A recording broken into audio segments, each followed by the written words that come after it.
So when you're solving linear equations, there are two kind of special cases that can come up. And those are the situations that we're going to look at in this lecture today. So we'll start with this equation here and just go through the process, right? We've got parentheses, so we need to eliminate them, and we'll do that by distributing.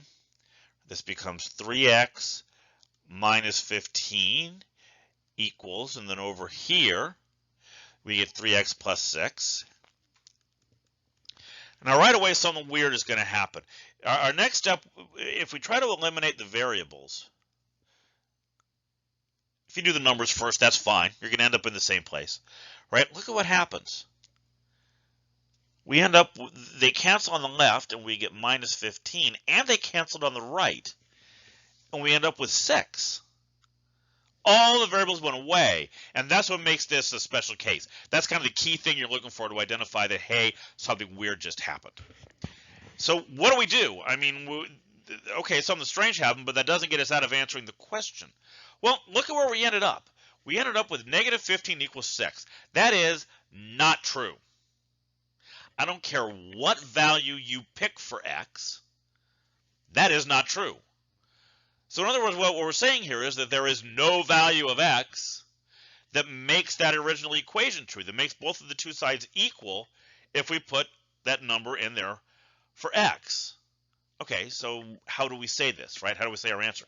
You can do this two ways. You can either just flat out say no solutions, or you can put this circle with a line through it.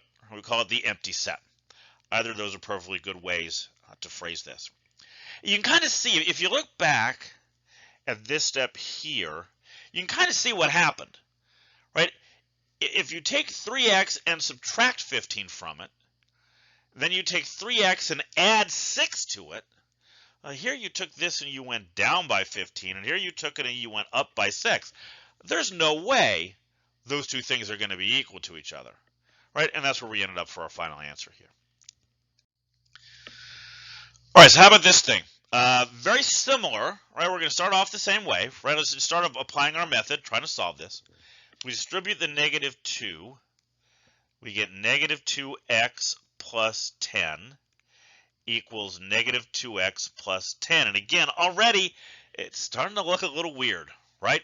Well, let's do our next step. Let's add 2x to both sides. And again, the variables go away on both sides, right? But look at what happened with the numbers. Now we have 10 equals 10, and that is a true statement. Not only is it true, it is always true. No matter what value you pick for x, 10 is going to equal to 10. Right, so this is kind of the opposite of the situation we saw before, where in the last special case, there were no values of x that made the equation true. Here, every value of x makes it true.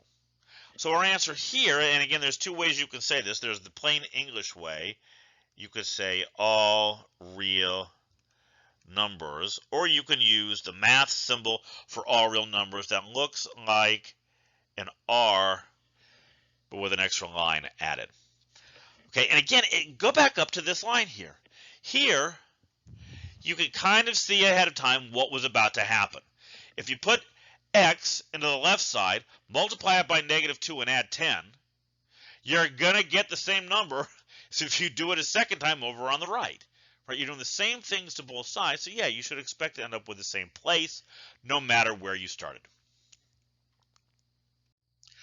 So now we've seen all three of the possible situations that can happen when we're solving equations, right?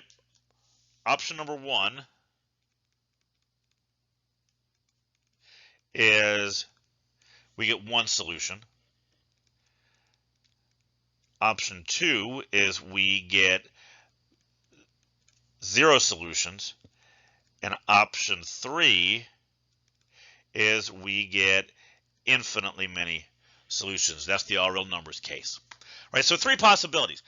Now, when we're solving equations, there are equations that will give you different possible results.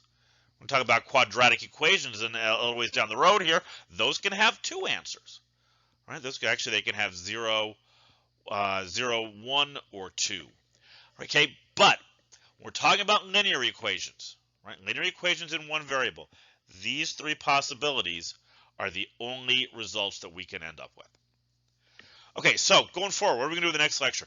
We're going to talk about fractions, right? Yes, I know fractions, it's a word that just strikes dread into some people's hearts. But we're going to talk about how to eliminate fractions from an equation. If you think back to the first lecture here, that was the first step in our procedure for solving a linear equation in one variable. So in the next lecture, we're going to see exactly how we'll implement that.